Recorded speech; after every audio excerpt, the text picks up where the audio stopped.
America Iran യുദ്ധം വീണ്ടും കൊടുമ്പിരി കൊണ്ടതോടെ പശ്ചിമേഷ്യയിലെ അശാന്തി തുടരുകയാണ്. തുടർച്ചയായ 5-ാം ദിനവും ഇറാനെതിരെ രൂക്ഷമായ ആക്രമണം നടത്തി മുന്നോട്ട് പോവുകയാണ് അമേരിക്ക. അതേസമയം അമേരിക്കയ്ക്ക് ശക്തമായ തിരിച്ചടി നൽകി ഇറാനും പിന്നോട്ടില്ലെന്ന് വ്യക്തമാക്കുന്നു. അമേരിക്ക ഇറാനുമേൽ നടത്തുന്ന ഓരോ ആക്രമണങ്ങൾക്കും ശിക്ഷ അനുഭവിക്കേണ്ടി വരുന്നത് ഗൾഫ് രാജ്യങ്ങളാണ്. അമേരിക്കയുടെ ആക്രമണങ്ങൾക്ക് മറുപടി എന്നോണം ഖത്തർ, കുവൈറ്റ്, ജോർദാൻ രാജ്യങ്ങളെയാണ് ഇറാൻ ലക്ഷ്യം വെച്ചത്. ഇവിടങ്ങളിലേക്ക് മിസൈൽ, ഡ്രോൺ ആക്രമണങ്ങളാണ് ഇറാൻ നടത്തുന്നത്. അമേരിക്കയുടെ സൈനിക താവളങ്ങളാണ് ഇറാന്റെ ലക്ഷ്യം. 3 രാജ്യങ്ങളിലെയും അമേരിക്കൻ ബേസുകളിലേക്ക് ശക്തമായ ആക്രമണം നടത്തിയെന്നാണ് ഇറാൻ റവല്യൂഷണറി ഗാർഡായ IRGC അവകാശപ്പെടുന്നത്. ജോർദാനിലേക്ക് 8 ബാലിസ്റ്റിക് മിസൈലുകൾ അയച്ചെന്നാണ് ഇറാന്റെ വാദം. എന്നാൽ ഈ ആക്രമണങ്ങളെക്കുറിച്ച് അമേരിക്ക പ്രതികരിക്കുകയോ സ്ഥിരീകരിക്കുകയോ ചെയ്തിട്ടില്ല. ഇറാന്റെ തലസ്ഥാനമായ ടെഹ്റാൻ ഉൾപ്പെടെയാണ് അമേരിക്ക ആക്രമണം കടുപ്പിക്കുന്നത്. ജനവാസ മേഖലകളിലേക്ക് കൂടി ആക്രമണം വ്യാപിച്ചതോടെ ആളപായവും ഉണ്ടാകുന്നുണ്ട്. 5 ദിവസത്തിനിടെ 35 പേർ കൊല്ലപ്പെട്ടെന്നും 300-ലേറെ പേർക്ക് പരിക്കേറ്റെന്നുമാണ് ഇറാൻ പറയുന്നത്. എന്നാൽ ഔദ്യോഗിക കണക്കുകൾ ഇതിലും കൂടുതലാണെന്നാണ് മാധ്യമങ്ങൾ റിപ്പോർട്ട് ചെയ്യുന്നത്. ആക്രമണം രൂക്ഷമായതോടെ ഒരു ഹോസ്പിറ്റലിൽ നിന്ന് 200-ലേറെ രോഗികളെ അടിയന്തരമായി മാറ്റേണ്ടി വന്നു.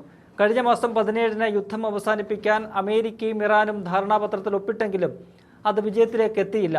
അമേരിക്ക ഏകപക്ഷീയമായി വീണ്ടും ആക്രമണങ്ങൾ നടത്തിയതാണ് വീണ്ടും പശ്ചിമേഷ്യ യുദ്ധക്കളമാക്കി മാറ്റിയത്. ഉടമ്പടി പ്രകാരമുള്ള വ്യവസ്ഥകൾ പാലിക്കാൻ അമേരിക്ക തയ്യാറായാൽ തങ്ങളും സന്നദ്ധമാണ് എന്നാണ് കഴിഞ്ഞ ദിവസം ഇറാൻ വിദേശകാര്യ വക്താവ് പറഞ്ഞത്. എന്നാൽ പിന്മാറാൻ തയ്യാറല്ലെന്ന കടുത്ത നിലപാടിലാണ് അമേരിക്കൻ പ്രസിഡന്റ് ഡൊണാൾഡ് ട്രംപ്. ഇറാന്റെ തുറമുഖങ്ങളിൽ US ഉപരോധം ശക്തമാക്കിയിരിക്കുകയാണ്.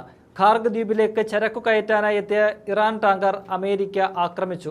മുന്നറിയിപ്പുകൾ നൽകിയിട്ടും അവഗണിച്ച് മുന്നോട്ട് വന്നതാണ് കപ്പൽ ആക്രമിക്കാൻ കാരണമെന്നാണ് അമേരിക്കയുടെ വാദം. വ്യാഴാഴ്ച പുലർച്ചെ ഇറാനിലെ കമാൻഡ് സെന്ററുകൾ, വ്യോമ പ്രതിരോധ കേന്ദ്രങ്ങൾ, മിസൈൽ, ഡ്രോൺ സൂക്ഷിക്കുന്ന സ്ഥലങ്ങൾ എന്നിവ ആക്രമിച്ചെന്ന് അമേരിക്കൻ സെൻട്രൽ കമാൻഡ് അറിയിച്ചിട്ടുണ്ട്.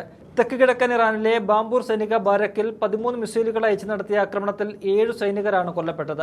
ഇവിടെയാണ് 30 സാധാരണക്കാരും കൊല്ലപ്പെട്ടത്. ഹൊവൈസ് മേഖലയിൽ കൂറ്റൻ ധാന്യ സംഭരണ കേന്ദ്രവും മറ്റിടങ്ങളിൽ കുടിവെള്ള പ്ലാന്റും ആക്രമിച്ചു. ചർച്ചകളിലേക്ക് മടങ്ങിയില്ലെങ്കിൽ ഇറാനിലെ ഊർജ്ജ നിലയങ്ങളും പാലങ്ങളും ഉൾപ്പെടെ തകർക്കുമെന്ന ഭീഷണിയും ആരും ബാക്കിയുണ്ടാകില്ലെന്ന വെല്ലുവിളിയുമാണ് ട്രംപ് നടത്തിയിരിക്കുന്നത്. താൻ മറിച്ചൊരു തീരുമാനമെടുക്കുന്നതുവരെ ആക്രമണം തുടരുമെന്നാണ് ട്രംപിന്റെ നിലപാട്. എന്നാൽ അമേരിക്ക ഈ രീതിയിൽ മുന്നോട്ട് പോയാൽ രാജ്യത്തെ എണ്ണ, ഗ്യാസ് നീക്കം സ്തംഭിപ്പിക്കുമെന്ന് ഇറാനും മുന്നറിയിപ്പ് നൽകുന്നു. ലോകത്തെ എണ്ണ, പാചകവാതക കയറ്റുമതി പാതകൾ തടയുമെന്നാണ് ഇറാന്റെ ഭീഷണി. ഒന്നുകിൽ എല്ലാവർക്കും അല്ലെങ്കിൽ ആർക്കുമില്ല എന്നതായിരിക്കും സമീപനമെന്നും ഇറാൻ വ്യക്തമാക്കുന്നുണ്ട്. തങ്ങളുടെ സൈന്യത്തെ ആക്രമിച്ച് തീവ്രവാദ ഗ്രൂപ്പുകളെ ഇളക്കിവിടാനാണ് അമേരിക്കയുടെ ശ്രമമെന്നും ആരോപിക്കുന്നുണ്ട് ഇറാൻ.